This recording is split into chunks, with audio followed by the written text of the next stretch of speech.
ప్రియతమ ప్రధాని మోదీ గారు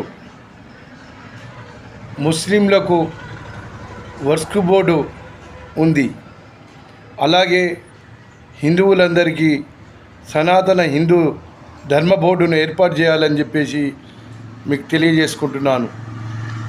రాజ్యాంగంలో ఒకరికి చట్టం ఒక విధంగా ఇంకొకరికి ఇంకొక విధంగా ఉండటం ఇది సరైన నిర్ణయం కూడా కాదు. అందరికీ ఒకే చట్టం ఉండాలి.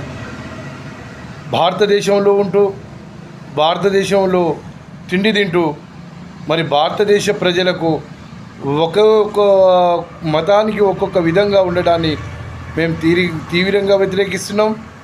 అన్ని మతాలకు ఒకే చట్టం ఉండాలి. ఇది మోడీ గారు మీరు నిర్ణయం తీసుకోవాలని కోరుకుంటున్నాం. హిందువులకు సనాతన హిందూ బోర్డు మరి ఉండాలని